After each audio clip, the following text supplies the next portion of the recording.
Welcome to Chromatic Rose.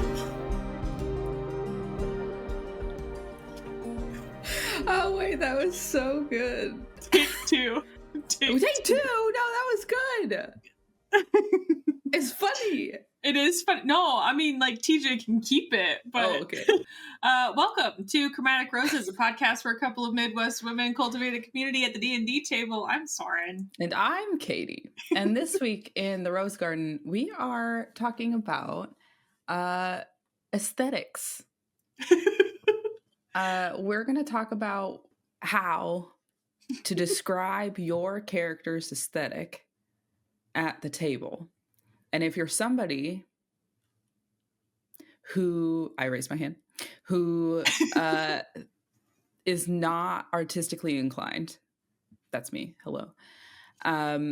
Sometimes it is helpful to have art mom Soren tell you how to use words to describe a visual. Literally what's going to end up happening is I'm just going to keep saying, it's giving, and then I'll give you a very random string of words. Yeah. And probably some really silly references, and you'll know exactly what we're talking about because I live on referential humor. So I have a series of prompts. Mm-hmm. I have a series of prompts that are not too detailed, just like communicating a vibe of a character. So when you're talking about your D&D character and you're like, it's like if this and this was this, you know, like you're trying to give this like really specific vibe of your character. You too are doing that. It's giving. It's giving. But what you're saying is like not working. Right. It's just, you don't have the right words, right? You don't have the right words, or you don't have the right visuals. Right. To show friends. Right. So I'm going to give Soren these prompts. And then she's going to help us create mood boards, find words, all those good things, so that when you're at the table and you're like, okay, your DM says, describe your character. And you're like, oh, here I go. Here's my time to shine. You'll go into your brain and you'll pull all these words that Soren gives out, and you'll pull up your Pinterest board or your Canva mood board, spoiler alert, that we're going to show you how to make. And then you're going to be like, ooh, look at, and everyone's going to be like, dang, I know exactly what that character looks like, you know? And, like, you should not have to be an illustrator or an artist to be able to convey and communicate like the visual aesthetic of your character. Right. There are so many other things that we can do. I just so happen to also enjoy drawing, but I also have ADHD, so I'm happy to help you describe things in a very complicated but succinct way. Right. Right. So I have in fact 10 prompts here. We will not be going through all of them. We'll be doing 4, maybe 5 if we have time.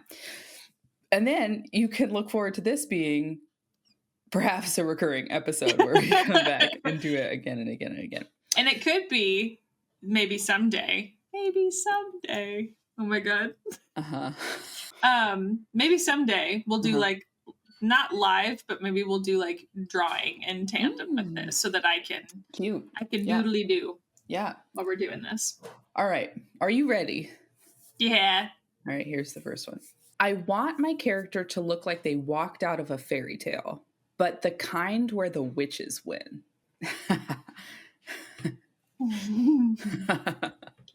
The wheels have begun turning, folks. I can see them. If you're not on YouTube. I feel like I'm going to, before I jump into like looking for images and stuff, some of the wheels that are turning are like, they're a little bit of like clarification questions that I might have. Yeah.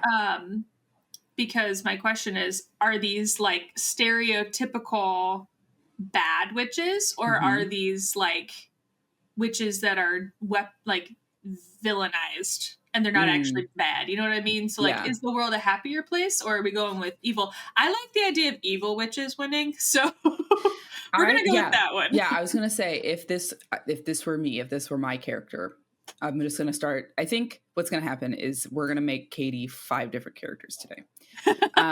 So what I would say is it's the kind where society has villainized witches. Women. And but they're like actually good people, but they have learned to leverage society's perspective. We're going the Sarah J. Maas route. I got it. I'm on it. That's already where I was headed. Great. So that's great minds. That's great. As I like started turning more and more through this, I was like, this is the basis for another Sarah J. Maas book. Right. Which is great and fine. I love that. Okay. Let's see. A couple things that come to mind are dark fantasy, but that's more of a like, that can be like an artistic style, or like what's the other one I'm thinking of? Gothic romance can be kind of within that realm as well. So like if we're going the stereotypical route, I'm thinking lots of dark colors. I'm thinking lots of it's giving like the Undercity and Arcane, but like not nearly as like techie, since we're going like fairy tale. Did you watch Agatha All Along? No. Okay. Well, so you'd like it. Okay. Cool. Not against watching it. There's just so much media. Yeah, girl. Yeah, I know. And one of the you've probably, I think, heard the like song that came from that. I heard the down song the Witches Road thing. What? Where have you been? Where have you been? Watching not that. Okay. I don't know. Do we need to go find it now and get copyright struck? I mean, not necessarily, but I am going to have TJ cut this part and you're going to listen to it really quick because it's conveying a vibe. And I need you to hear it. 2,000 years later. That's fucking long. Did you hear Patti LuPone on the top? She kills it up there. Oh, she's delightful. Yeah. There's a part in that where all I can hear is Patti LuPone. I can't hear anyone else. Anyway. Get it, so Patti. What I was wanting to try to communicate is that like it's very much like a coven-y vibe. Yeah. And like, I don't know, it's a little spellcasty, a little villainy, but like a little empowery. Anyway. Yeah. You get it. Yeah. I'm trying to make sure. I'm literally looking at pictures like as I was listening to it and like kind of trying to just hone in on what I'm thinking. But I'm also every time I'm like copying an image to drop in the mood board, I also am trying to make sure that I can easily figure out who the artist is. Sure. Like whether they have a signature or it's somewhere in the pin so that I can get back to it and make sure that we give them credit. Yes, Vicky, sigh.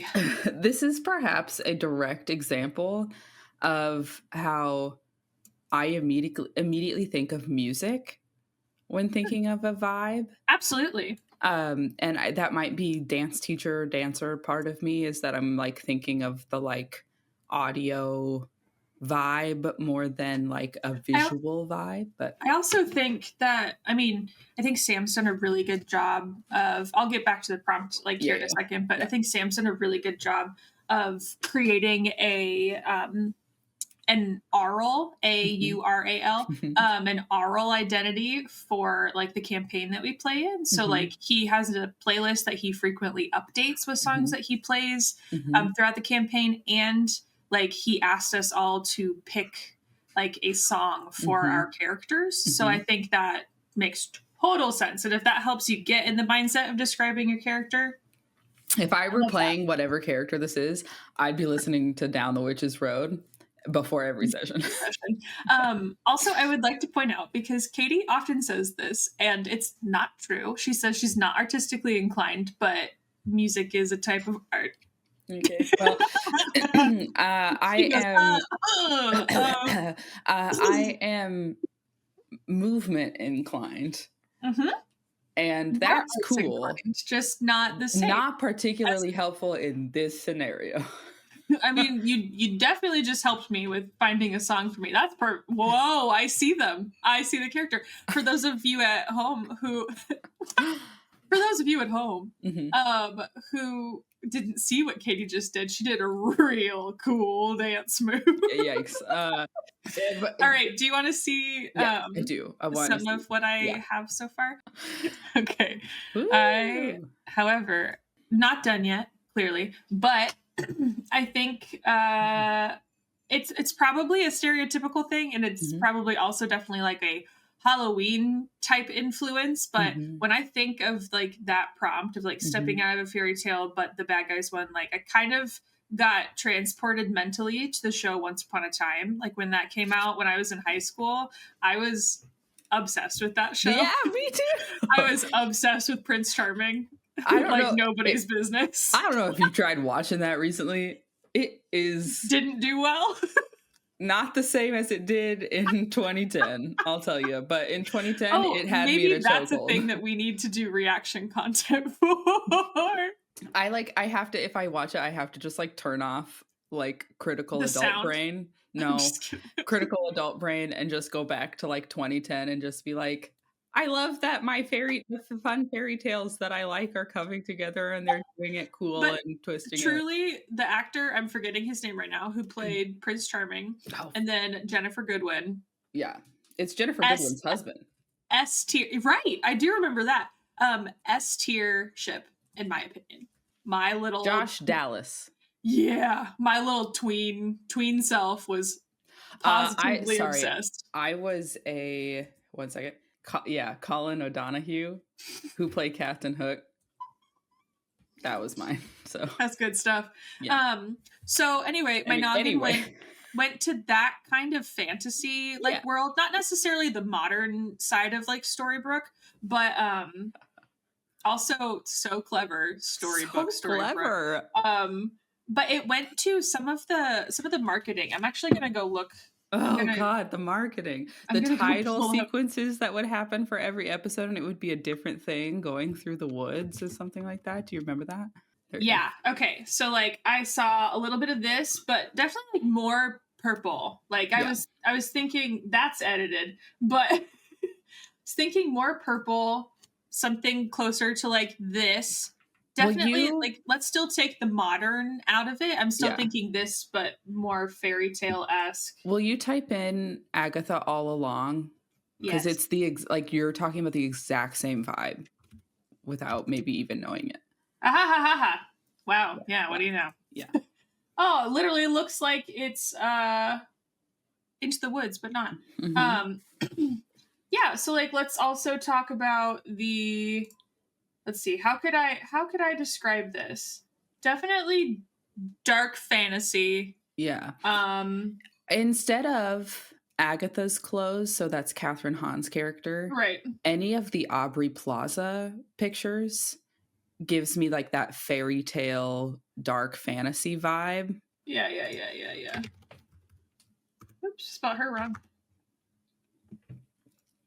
I mean, she's green for spoiler reasons, but if you turned her purple into that purple palette that you started working with. I don't think green has to be off limits though. I mean, look how spooky she is like this. Does it also look like an ad for like Urban Decay? Yes, but but like still given the spook, and like still given the spook here. This is a Sarah J. Maas book cover all on its own. The one right underneath it, so I'm not going to tell you what's going on here because I do want you to watch it, but it's giving, depending on what your class is, you can kind of flavor spook it up or tone outfits it down, depending on what you're going for. So like as a sorcerer, I might do more of the like oh my god, I'm here for that. Yeah, no kidding. I might go more of the like kind of witchy vibe. I might lean into that a little harder. But if I was doing more of a rogue, like that picture that Soren showed where Aubrey Plaza was in more like leather, she looked more like a spy kind of a thing, I might lean into that. Let's throw in here a little bit too. Sure, yeah. I mean, Aubrey Plaza is also like the perfect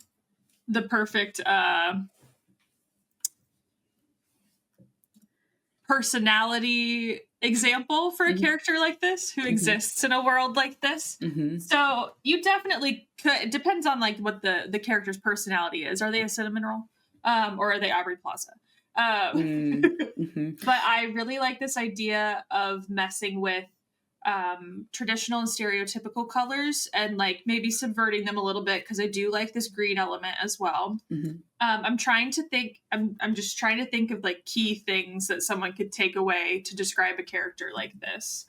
I'm gonna pull up the thesaurus. Brooding. Give us more words. Yeah, so I mean, if I were playing this character, I would definitely be leaning into the Aubrey Plaza, like kind of dry, maybe a little jaded, things like that. And I think the next layer of that is like, since we're kind of crafting a character ourselves, I'm gonna go ahead and like start describing like the character that I might make.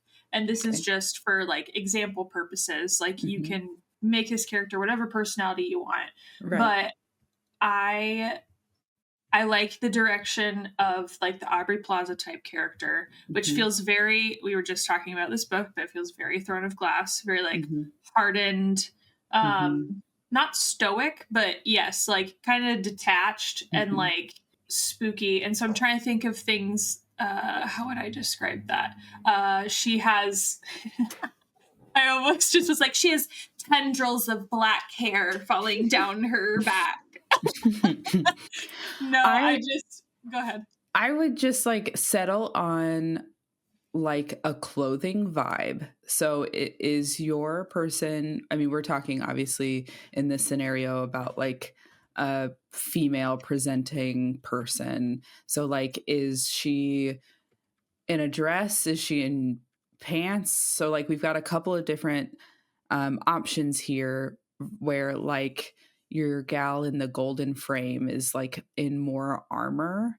So like I would decide a little bit about what she's wearing and then kind of put that in a color scheme. And then go ahead. No, I was just going to say, and then talk about like, you know, you see this person, she's wearing this, that, and this and that. She's got black hair, she's got green eyes, you know, whatever that is. And then I would give a hint of the like broody or detached nature by how, like if we're in a guild hall, how she's sitting, like she's sitting by herself and is watching. She's very observant. She's watching everybody around her, you know, or something like that. And maybe she's got like kind of like, you know, when somebody flips a coin through their fingers, she's doing that, but it's like a green sparkly magic or a purple sparkly magic that she's got twisting through her fingers or something like that. Yeah. Give us some spooky Death Knight description. Let's see. I do suddenly want to play this character, so. Yeah, same. I like this. I like the direction of if someone did go with like a knight of some sort, like some kind of, so like a phrase that is in a book I'm currently reading. There are the valiant guards and there are the malevolent guards. And so like one's for the good guys, one's for the bad guys. Sure. But malevolent, like thinking of like a malevolent knight that maybe again, like they're using that stereotyping of witches and whatnot to like create an army of like, kind of like Valkyrie type witchy ladies. So like you could mix some of these two guys, these two characters together. And get a little bit of that. So then you can have a little bit of your like Joan of Arc looking, still a witch, still has magic. You can play with that in their class too. Yeah, I think you have the opportunity to pull this a lot of different directions. And I think when you're describing it, when it comes into like role playing, you get to decide how that mask of this like stereotypical evil presence either comes down or doesn't. You know, like I think because we said at the beginning that they're the witches are good, but they're perceived as bad. Mhm. And they leverage that perception to make it through the world. And so how does that play out? You know, that would be something I personally would want to play pretty close to the chest like that. And when I'm talking to my DM about it, I would be like, so here's the thing. She looks like she could kill you. She is a cinnamon roll on the inside. And so like but I don't want people to know that like right away. Sure. So I'm going to play her as very guarded and describe her in that first description as like this really like cold, unfeeling character and slowly let that trickle out over the course of the campaign. What do we call that in anime? One moment. There's a Dere personality that fits that. Dere personalities. I'm just going to keep this up because this is always so handy. So my thought is either this character could be what's referred to as a kudere or a dandere. So a kudere is like a cold type, logical thinker. They're cool and collected. They are blunt with their opinion, but they're more friendly in private. So my guess is like more friendly once you've befriended them. But there's also dandere, and that is a distant and socially aloof type. They don't really express their emotions, but they rarely open up. So like that could be another direction. Yeah. Or you could just go the classic tsundere route, and that's like tough on the outside, cinnamon roll on the inside. Right. Yeah. So any of those. Yeah, this is great. Parting thoughts on the fairy tale Witches Win character. Yeah, I'm going to attempt to describe this character for educational purposes. Like pick a class and stuff. Sure. So if you were to imagine my character, they are clothed in a lot of dark structured clothing with some draping accents. They look pissed. And my character has a pair of wings that are kind of just tucked behind their back. You do see some like elements of what might be armor hiding underneath, which kind of is neither here nor there. You don't know this person, right? But lots of dark, heavy clothing. They look pissed. They're brooding over a notebook and like reviewing notes over something and like slamming like a beer. Every once in a while you notice them look up to like check the room, and it looks more like they're keeping tabs on someone specific. But they very much seem like they are into emo music. Nice. Yeah. So I feel like something to take away from that is like, I don't think Soren used any words that aren't like within your own, like the average person's vocabulary. You don't have to come up with crazy specific words, but you do need to paint a word picture for somebody to be able to imagine in their theater of the mind. And sometimes making a mood board like this one can kind of help you find those words. So something that I might do on this mood board is then pull out like dark or heavy or brooding, or you just like words that help me piece thoughts together. Yeah. Shall we move on? We shall. Here's the next prompt. Okie dokie. Think starry-eyed dreamer meets a knight who forgot their sword but still showed up to fight. So this character is a starry-eyed dreamer mixed with a knight who forgot their sword but still showed up to fight. Oh man, this is excellent. It's giving what is it giving? Like initiate, like a person who is gonna try to beat you up. No, and like an intern. Like a guild initiate. Like I see. Got it. Is maybe 15 or something. And has big dreams of killing the dragon that looms over their city. Oh my goodness. But doesn't have one piece of weaponry. Yeah. This is just LOL. Welcome to my personal Pinterest character design board where I hoard pictures of really interesting character design that I enjoy very, very much. Oh my gosh, there. Maybe. No, you're a little too broody for me. Sure. Let's see. Yeah, it's giving hiccup a little bit. It is giving a little bit of hiccup. Okay, I need to cook for a tiny bit. Yeah, cook. Let her cook. It's giving Naruto. It's giving Ash Ketchum. Sure. It's giving anime protagonist. Yeah. Okay, that's it. That's it. It is giving a little Tanjiro. Yeah. Okay, But, I am gonna God, what's steal. his friend's name? That guy, the orange guy. What's his name? That's Zenitsu. Yeah. Zenitsu. It's giving a little Zenitsu. Little Zenitsu. Forgot his sword. It broke in half. But dude is OP as heck. Yeah.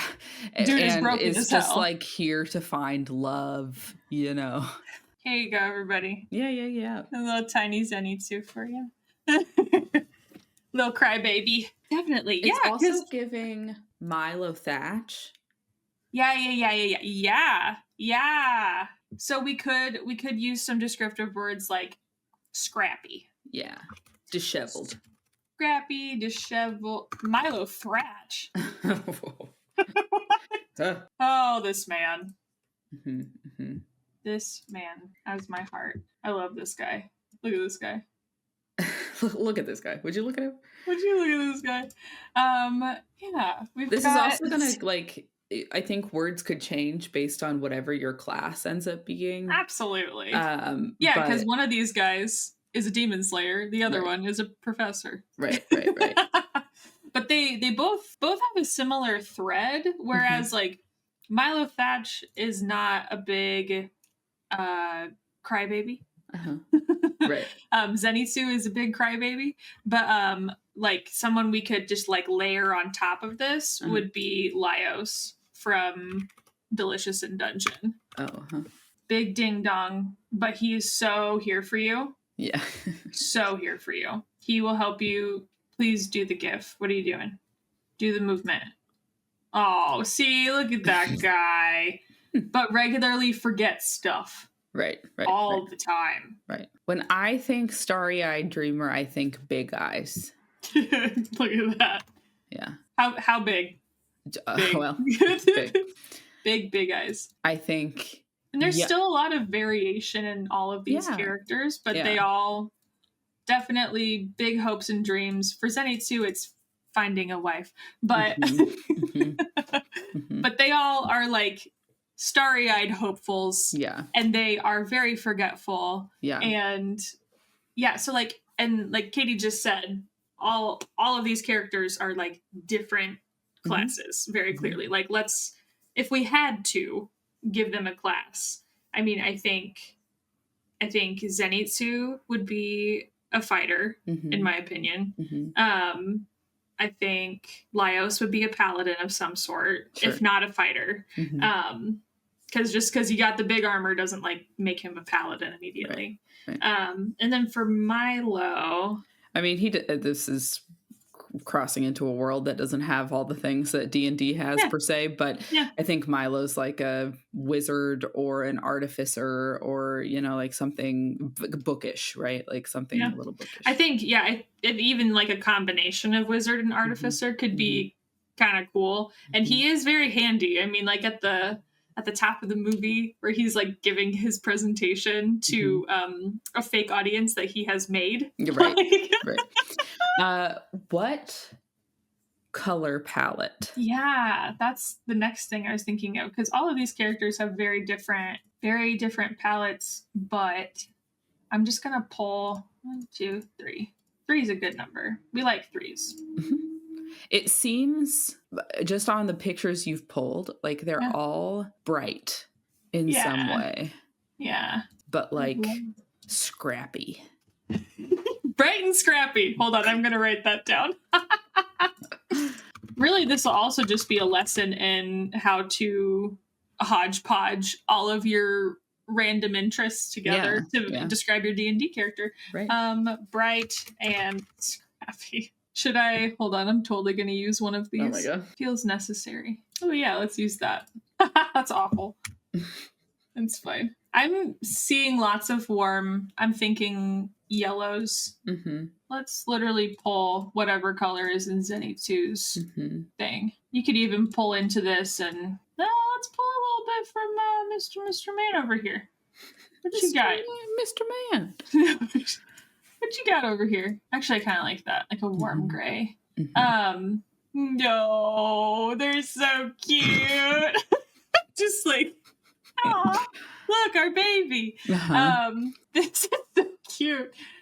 Okay. How do I do this? I'm trying to think of how to. So the scenario is we're in a guild hall or a tavern, and the rest of the party is scattered throughout this tavern in different groupings. Yeah.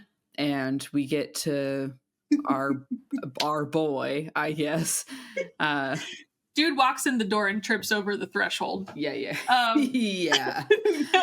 So yeah, you see my character enter the establishment where the rest of the party members are dispersed, and he a little absent-minded, he trips over the threshold, does a couple of steps to catch himself, and meanwhile he drops a couple of like rolls of paper that were like in his messenger bag, and so he stumbles to like pick them up, toss him back in his messenger bag, straightens himself out, and he like takes a deep breath to like calm himself, and then with the gusto of an elephant like walks up to the barkeep and like hits the counter and says, "I'll have," and like cracks, his voice cracks, and he orders a drink, and nobody heard him. Oh. So he sits down at the seat and patiently waits until the bartender will notice him and come up to him and get him a drink. Amazing. Yeah. So it sets a very specific vibe of who this guy is. But she didn't have to mention, she didn't really give a lot of like clothing descriptors. Yeah. She didn't give age descriptors necessarily, but you've got you, the listener, have a little movie that just played in your brain of who that person is, just like if you were reading a book. Now, if the age was of note, if he was really young, I might make a point to say this like short, small boy comes in. Like I would use a descriptor to indicate that. Yes. It would have been so much funnier to say that now this is like a little bit of like the theater brain going sure. Right? Like it'd be so much funnier to say like he slams the door open and then trips. Sure. Like dude tried to come in the door with confidence and then was like, "Whoa, frick." Yeah, right. Oh. Great. Lovely. Well done. Let's roll with it. Yes, let's roll with it. The would you rather in real life, I am rolling to everyone in our campaign so they can be confused. Everyone can see it on Sunday. 9. Okay. Would you rather be the absolute best at something that no one takes seriously or be average at something well respected? There's so many opportunities there. That could mean anything. I'm just hurting. I'm in pain. Okay. I think I'd rather be average at something well respected. I don't know. It feels amoebic. It feels amorphous enough that it's hard for me to pin down what either of those what. Yeah. I'm going to try to put it into like, I'm going to try to like pick a scenario and then maybe that'll help me. Great. So what is something that people don't take seriously that is still something you could be an expert in? Dungeons and Dragons. Yeah. Lots of people don't take that seriously. For instance, I don't necessarily talk about this at work. This is not something that comes up at work as something that I can go, I have a podcast about Guess what? D&D.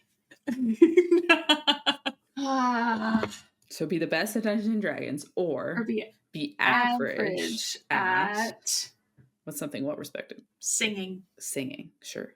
Yeah. Yes. Cooking. Yeah. Cooking. Singing. Singing. Yeah. Some in that vein. Yeah. Like something that people are like, wow. You're good at that.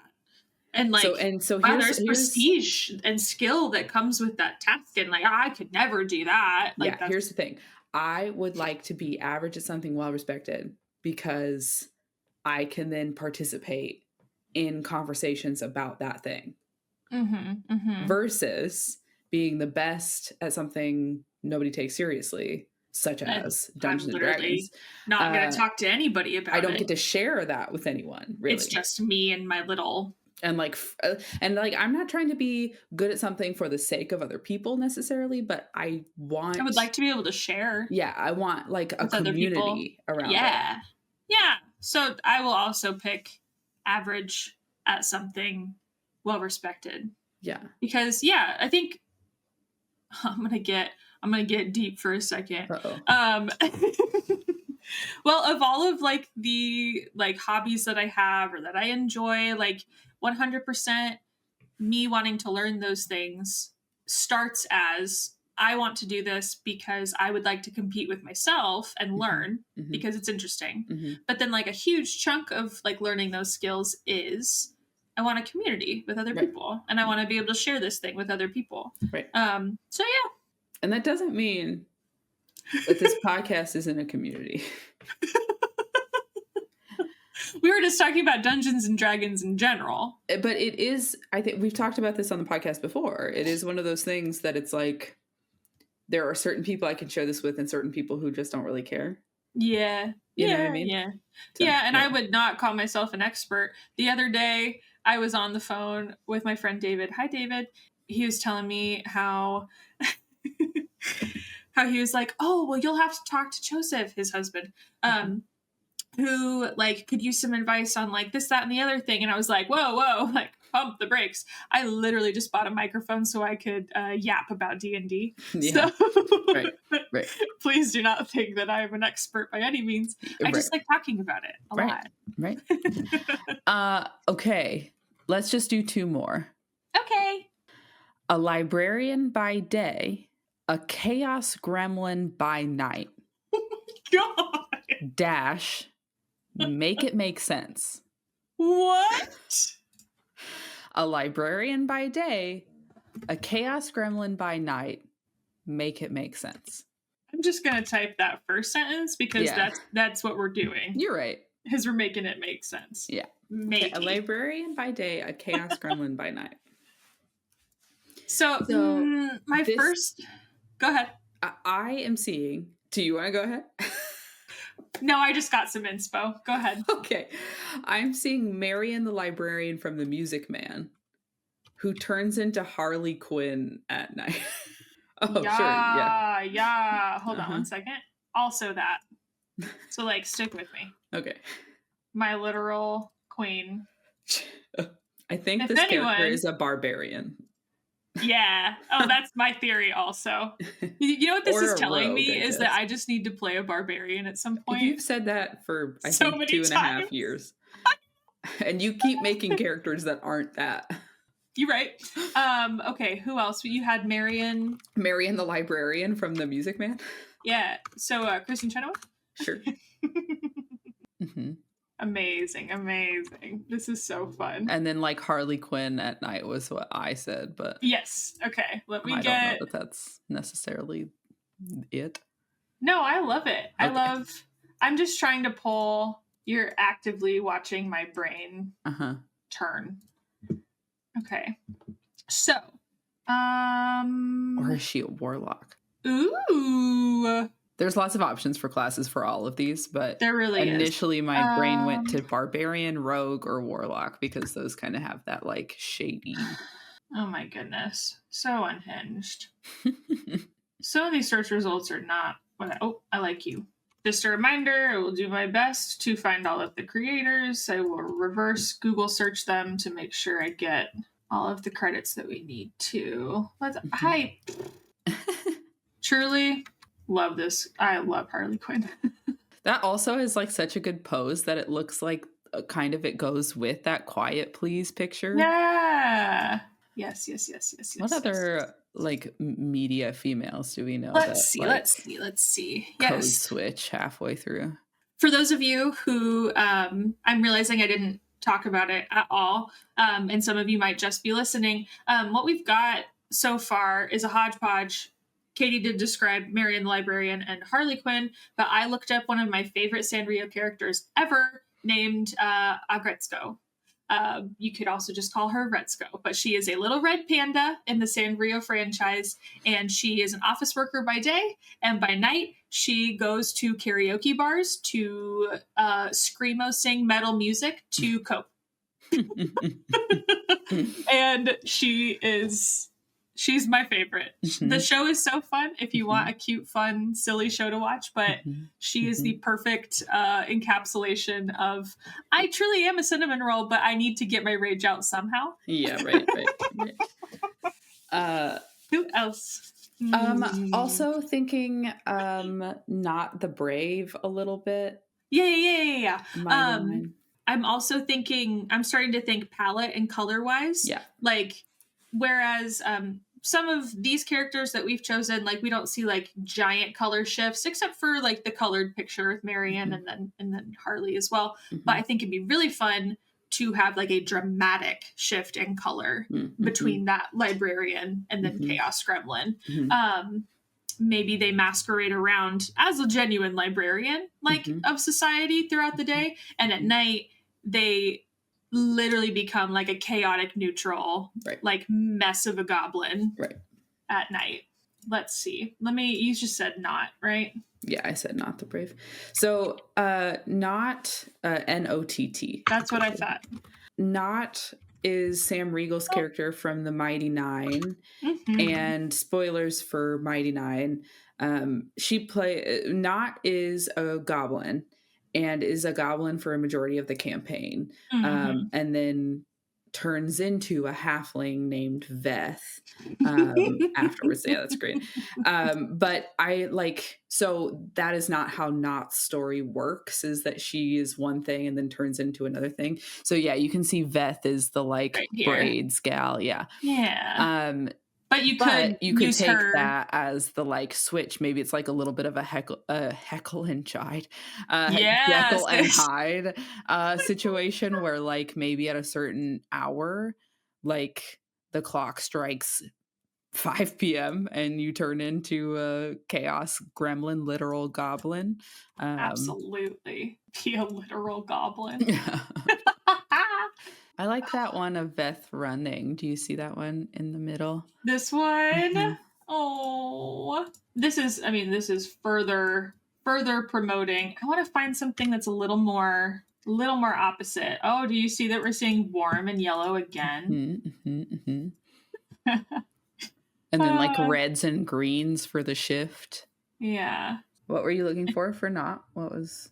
I'm literally just looking for something to contrast. Oh, like a side profile action-y situation? Or, yeah, something that, yeah.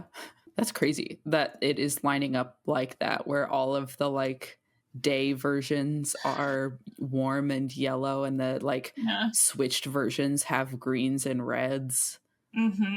Like, even Retzko's, like, paws, her, like, rock-on paws, look a little bit green tinted in this setup. Yeah.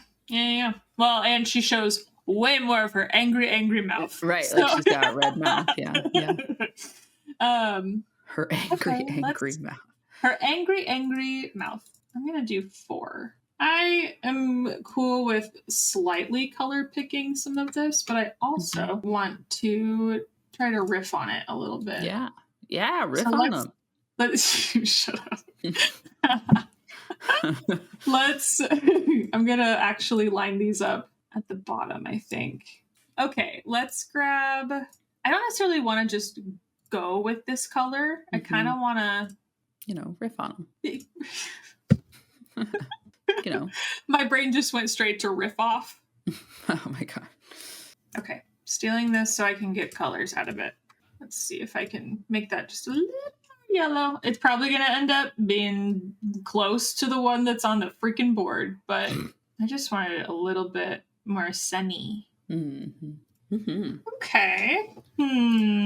So, give me feedback. Give me thoughts. thoughts, feedback. Yeah, I this is definitely a vibe. And I think depending, I feel like I've said this for every single one, but depending on what your class is, could inform some of this color palette also. I mean, Absolutely. if my alter ego was more of a rogue, I'd be leaning, like blacks and dark, purples and things like that. If I'm a warlock, I might lean into purples more or something like that. If I'm a barbarian, like I might be leaning into more of the reds kind of a thing. So I think you could kind of adjust that to whatever you want the inevitable vibe of the chaos gremlin to be. Is it a raging chaos gremlin? Is it a sneaky chaos gremlin? Is it a mischievous chaos gremlin? What's your I think vibe? this is one that, like, if they're coming into a tavern or they're already sitting there, it depends on what time of day it is. Yeah. So I was going to say, I would work with the DM about where we meet this character. Is it during the day? Do you want to present librarian or do you want to present chaos gremlin? And I think both are interesting, right? Because if we present librarian and then you go berserk in the evenings, people are like, what the hell? But also if you meet chaos gremlin first and then they wake up at camp the next morning and you're buttoned up like nobody's business. This is Mr. This is giving a little Mr. How so? Like, kind of like bumbly, but like, Yes, I think, and then yeah, and then like take a couple drops out of the last character we worked on, just like tiny droppers. But yeah, Sam has a character in the Witchlight campaign that we're playing, bumbly, kind of a goof, but he's an extremely skilled fighter. Like, he's like very strong. sweet, but like when he gets like fighty, he gets really fighty. Yeah. But anyway, I digress. In essence, I think you could work out some cool reveals one way or the other as to whether you present the like buttoned up version or the not so buttoned up version.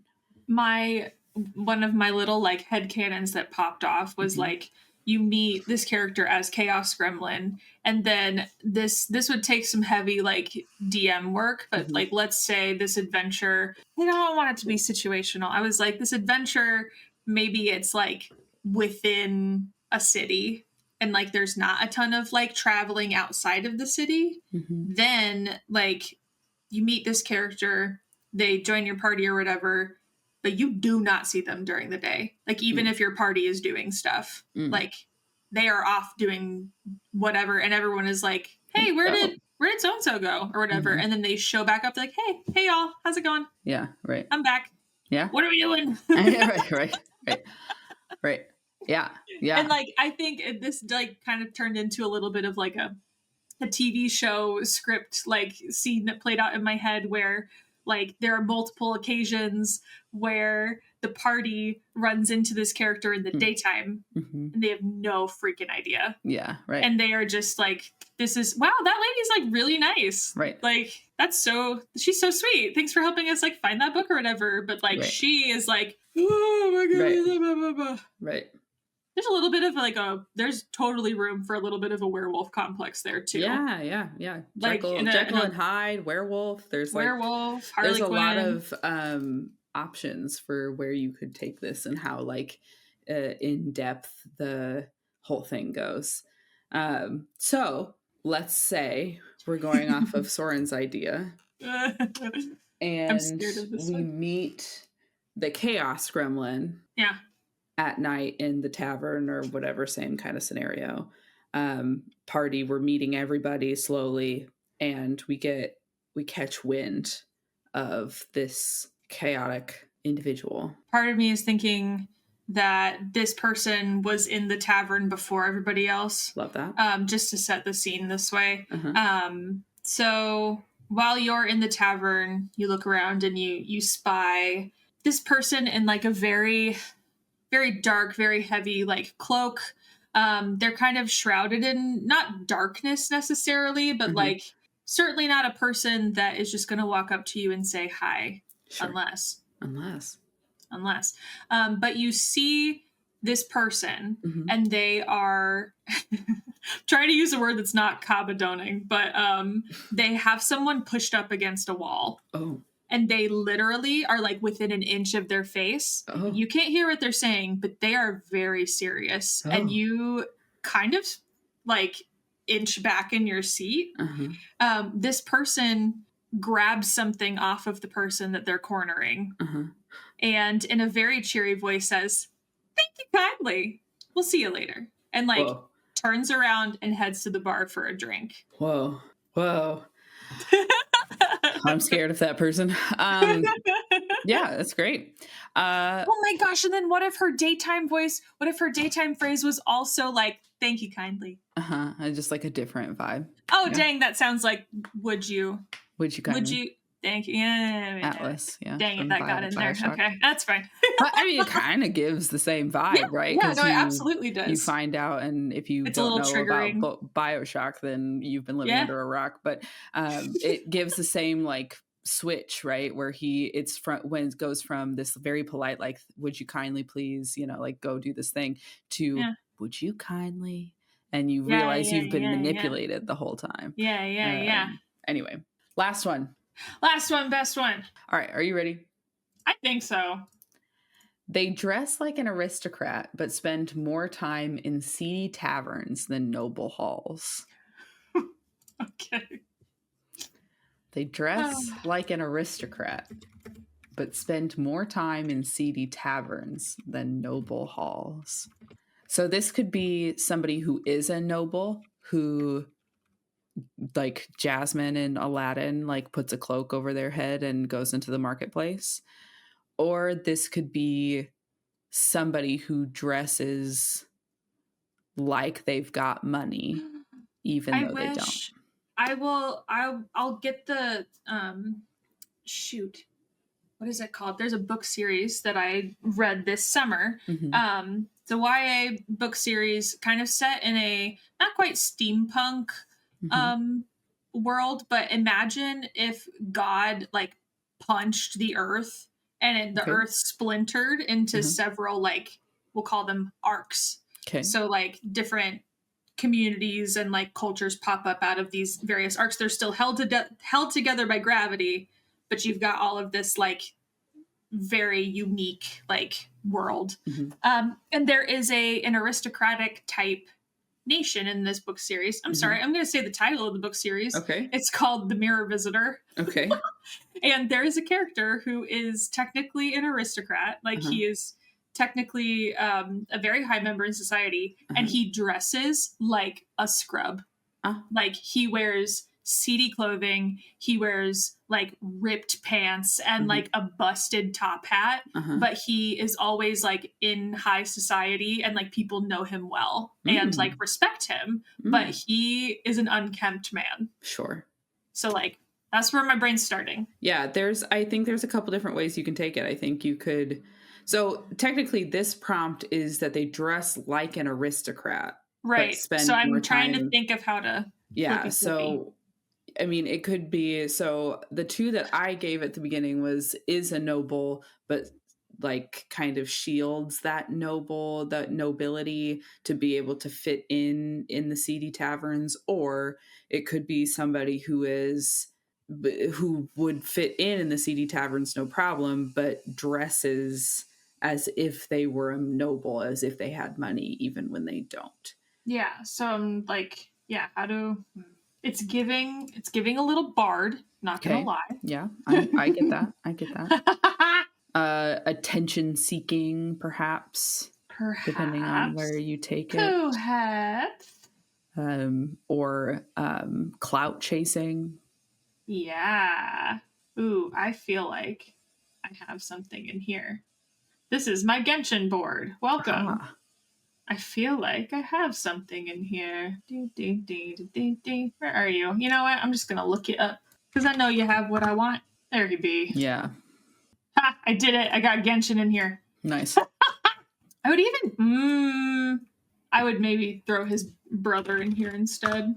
But it's got to be this guy. This guy's name is D-Luke. This guy, his look, with this guy's personality. So this is Kaya.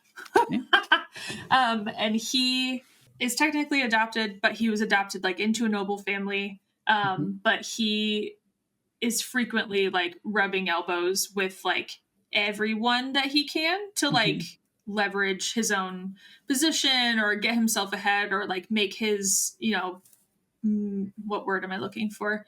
Make his like plans come to fruition. So like he's not afraid to make friends with someone that looks unfavorable. But like he's always, everyone in Genshin is dressed well, so like that's but for the sake of this, he's dressed well, but he's always like in the dirt essentially. Right.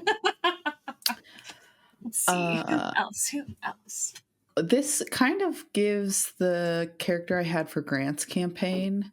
Kishara was like of the city's rulers, but she learned rogue shit to be able to like get out of the palace and like be amongst the people. I don't remember if I know I had a picture that I got to describe her, but I can't remember where that would be.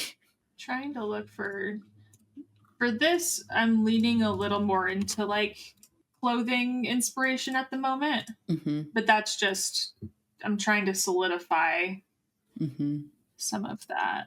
I'm also, it's also making me think like visually Astarian. Yeah. So in Grant's game, Kishara's parents were deposed by the Empire. They were now being utilized, her parents are now being utilized as puppets for the Empire to gain support from her city. Absolute goob. Okay, I said Kishara is on the shorter end. She was a Kalish star, which is like a fancy extra. It's from the Eberron campaign module. So she was on the shorter end for a Kalish star at 5'8". All her people, she is slender in build. She's got raven black hair, pale skin, and pale green eyes, which appear to glow in contrast.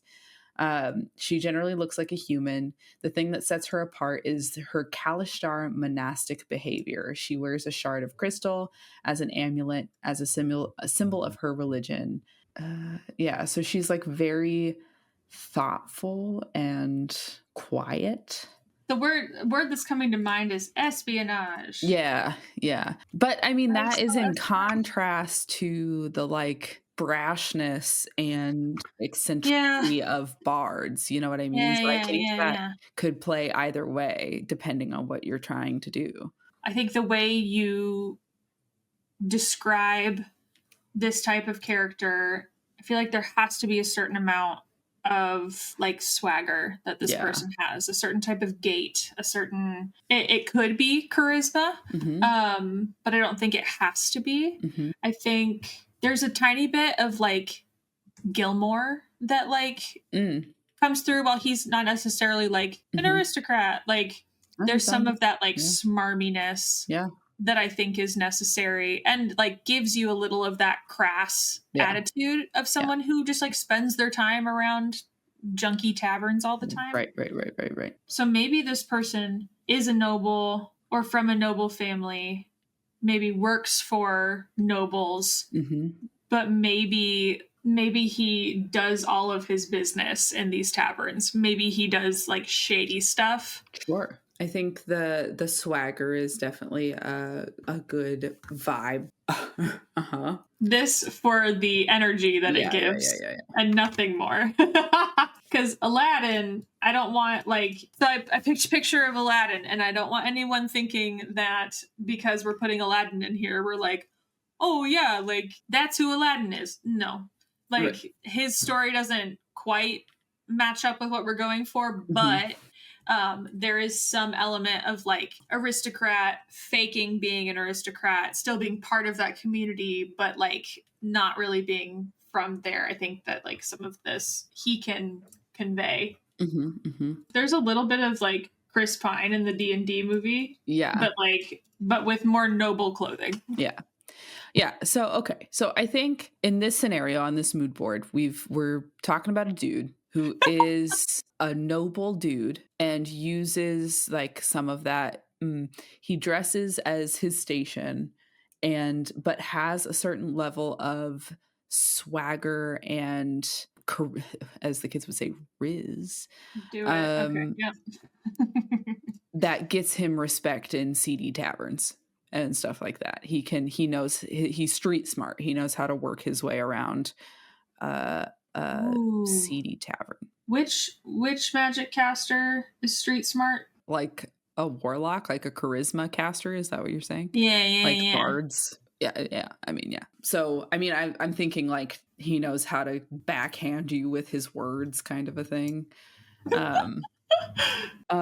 He's kind of giving Spike or Angel, like no, Spike, not Angel. He's giving Spike. The thing is like Spike is not noble in descent, but well, okay. Oh my god.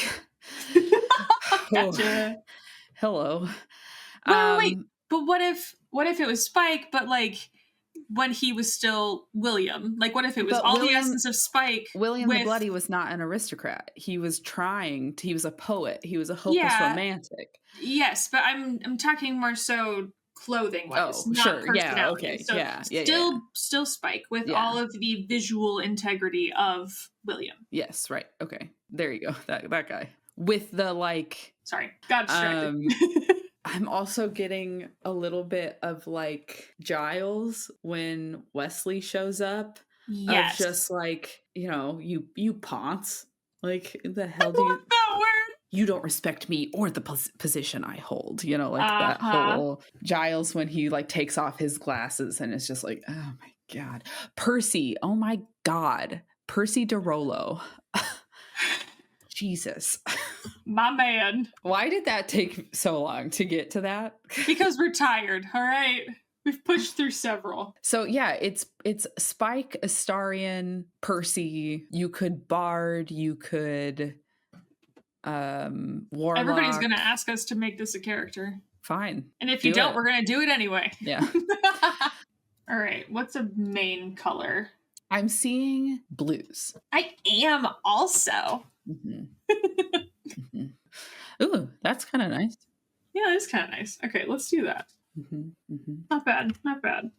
Okay, so we're in a tavern.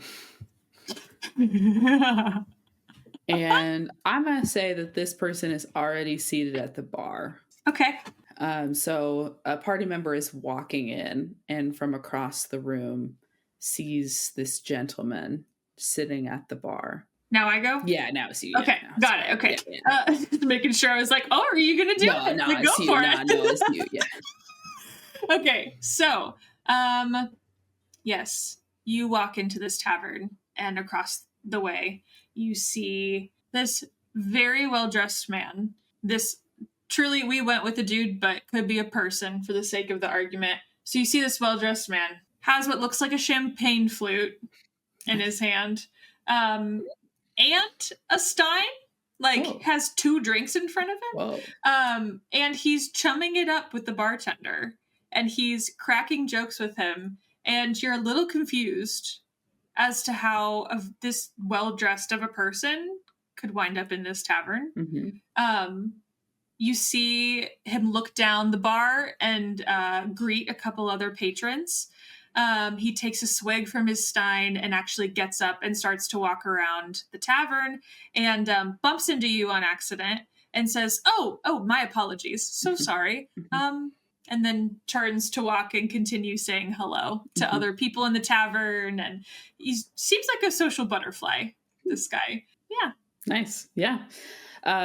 Gives a vibe without giving too much away necessarily. Depending on what you're looking for the class, you could of course add some more stuff. if you really wanted to lean into the like verbal lashing side of things, you might improv a like scene with the DM and being the bartender of like maybe you're really razzing him and giving him a hard time. That could be something that you could showcase in an opening scene like that. Yeah. If you wanted to, because this is a well-dressed person, you could maybe spend some time like really explaining your clothes. Their clothes in detail. Like, you know that the color of blue that is on his jacket that he's wearing is like not common here in this town. If anything, blue is a very expensive dye, like in this world. And so for him to wear blue, that's kind of like a little bit of a signal to be like, oh, you has money. All right. There could also be like maybe the green accent in our color palette is indicative of the royal house or something like that. And so like maybe it's a color that's like only allowed to be worn by certain nobility. Right. You could also, I'm looking at the picture that has the guy holding the umbrella for the other guy. Yeah. Maybe you have like an NPC that accompanies you to places like this. Yeah. Or if they're a magic caster, maybe they have like a familiar attendant. Sure. And so like maybe you describe if it's not a like familiar attendant, I don't know, just maybe you describe a person sitting several seats away, but like who is clearly keeping an eye and like has similar clothing. So like it's not somebody who's targeting your character, it's somebody who is like associated with your character but not too associated because they have to sit a few seats away kind of a thing. So like there's some different like details that you could add to give just like even extra hints at who they're meeting, you know, like that kind of. Anyway, so this has been a lesson in D&D aesthetic. It just takes some thought. Like I think that's really the like moral of the story is, you know, we sat there for this last prompt and like started going like, yeah, swagger, bard, charisma, and just like kept saying stuff. And then at the like very last minute, we were like, oh my God, duh, Percy DeRollo. Like, right. So, but the person that your character isn't necessarily a regurgitation of Percy DeRollo. These are just like inspirational things to help us come up with our own individual. We're using them as diving boards. Right. And so then having those mood boards that we put together then gives us a place to say like, okay, like this is kind of the direction we're going. It's not wholly Percy DeRollo. It's a little bit of William the Bloody, but with Spike's personality, but with, you know, Gilmore's dress and just like all like, so take some time. If you're somebody who wants to dive into the aesthetics of your character, take some time to sit and like dive into Pinterest and think about it and take notes with it and all that kind of stuff. And yeah, I think you probably all heard a lot of it in this episode. It's a lot of like throwing out a lot of thoughts and then like paring it down. So like no answer is wrong until you know it's wrong. Like throw it all out until you dislike what you're throwing out. And know that like it's hard to be entirely original, right? Like there's going to be it's okay to say like, hey, you guys have seen this piece of media XYZ kind of like this, you know, like that kind of a thing. Most things in life are derivative and that's okay. That's okay. That's it for us this week. Thanks for spending time with us today. Thanks to Noah Trumbull for the use of our theme song.